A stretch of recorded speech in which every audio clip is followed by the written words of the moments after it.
when guests come book at the Black Walnut, what can they expect? Like obviously, beautiful views and everything like that. But what makes it special? What makes this an amazing place? Yeah, go ahead. I mean, start off the view. Yeah. As I said, I said in my top 5, it's probably in my top 2. Yeah. But team of very talented, passionate people that will help guide you with places, recommendations that you might want to go.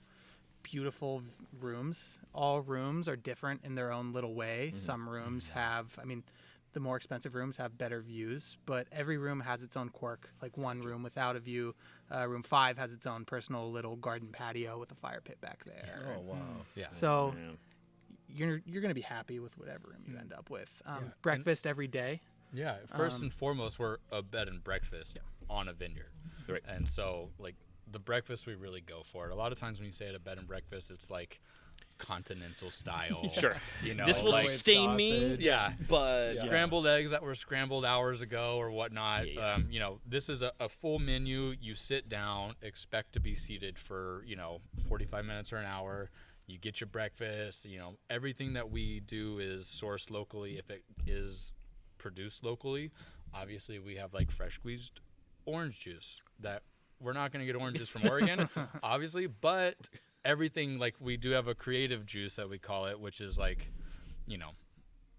now we have beets and carrots and a few things on it that we're getting from local farmers in the area. So if we can get it, we source it, and that's just the mentality. All our flour, our oatmeal comes from Camus Country Mill outside of Eugene, so about 80-ish miles from here. And that's the furthest thing that we source local. Yeah. Gotcha. That's awesome.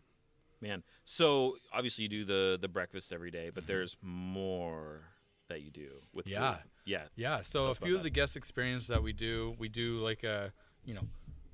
an AVA tasting is one of them that we're doing. So we kind of generally Zach's menu is geared towards the wines that we're pouring, and these tastings happen to be kind of a lot of times we get guests that are first time to the Willamette Valley, don't really know what to expect. A lot of the wineries that they looked at were on some list that they read about on Google.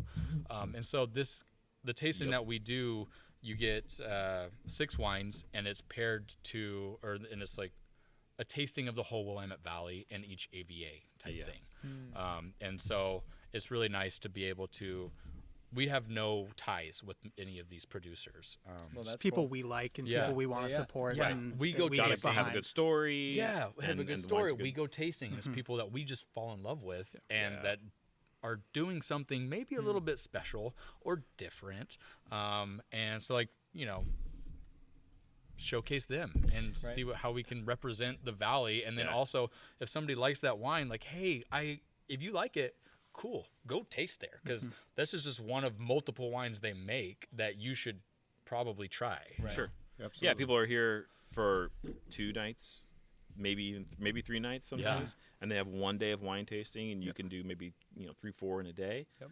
But you sit down here and you can get a little bit more kind of scale. Of what then it's generally 5 to 6 different food items, none paired specifically with any of the wine, but all very food friendly for the wine. And it's a fun exploration for people to figure out what they like, which food they like with which wine, and to even figure out why they don't like that food with that wine, and to really carve their own path. Because with wine and food, it's this should taste good together, but it's up to you.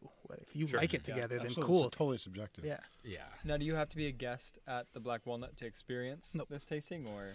Yeah. So we offer the AVA tastings, and then pre and post COVID we'll be doing ATV tastings, which is where our vineyard manager and winemaker is the same guy, which is also pretty fucking cool. That's rare.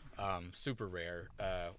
You jump in one of our badass little ATVs, and he takes you on a tour around the property, and then you end with a bottle of wine and a little picnic out here on the patio. Yeah, and then the AVA tasting. And those are open to the public. Yeah. That's cool. The ATV, not right now because of COVID reasons. But AVA is rolling great. Do you think with the ATV you could get a little red wagon and put the people in the wagon, then you just tow it? and then it's not quite so. The way Ryan drives, I want to go do no. that. You could use this idea if you. And we went golfing today, and our golf cart had like a plastic sheet in between the seats, and we're like, "This is stupid." Oh my God!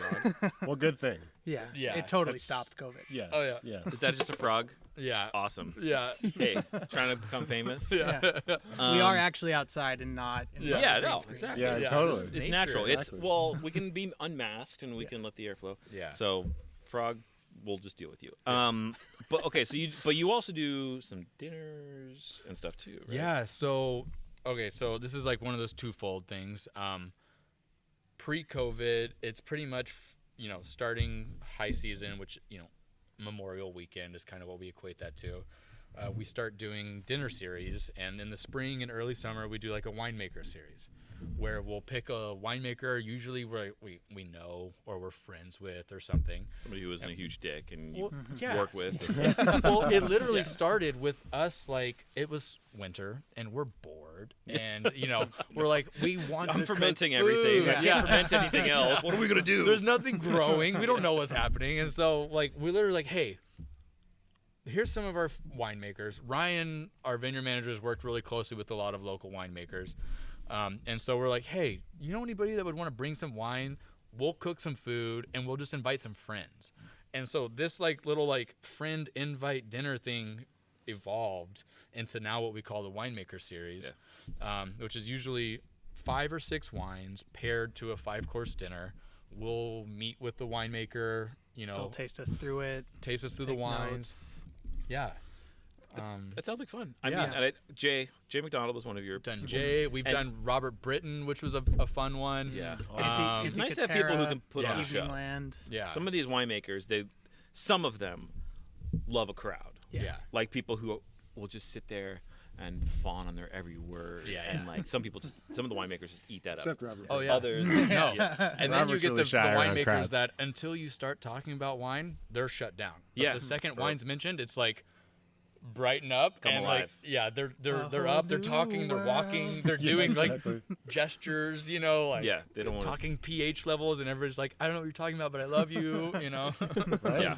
No, it Absolutely. sounds like a lot of fun. I'd love to check one of those out. Yeah, and then in the summertime we start what we call the anthology dinner series, which is more in depth. 8 to 11 courses. Not all Oregon wine pairings. It's our chance to play with wines that you can't get from here. Yeah. Cool. When a lot of times we'll do a Chardonnay and a Pinot from the Willamette Valley, and then everything else, maybe even a sparkling sometimes. Yeah. And then everything else will be international. So people could come to all of these Yeah. and get something different. Generally, and this is all pre-COVID. Right. But then during COVID, we kind of opened up and we did this slow open and, taking super extreme precautions for COVID. And then where are people going to go to eat? At Yeah. that time, very few places were open and a lot of it was takeout. And so we're like, why don't we just start offering dinner? So the patio we're sitting on now became our, Dining room. dining room, and we just started offering a 3-course, 5 apps, 2 entrees, 3 desserts, pick one of each, set price, pre-fee, and then an awesome wine list dedicated to Oregon. Yeah. So we have some awesome. killer wines on the list that I don't know if they exist anywhere else in the Yeah. valley, just because the owners of this place went and tasted there 2 years ago, Brought bought home 2 a case or cases, whatever, yeah, and now we Yeah. have 2 cases to sell, type thing. So yeah. You guys Yeah. have a fun cellar. I've been in there. Yeah, it's crazy. There's all kinds of stuff. Yep. Yeah. Now, what's the best way for folks watching to find out about these events or sign up for them?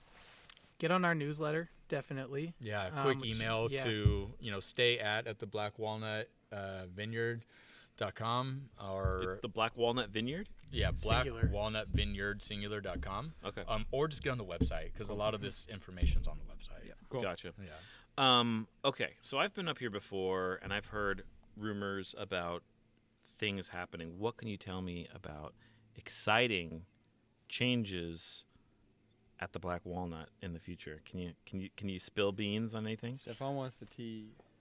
Give me the tea. Come on.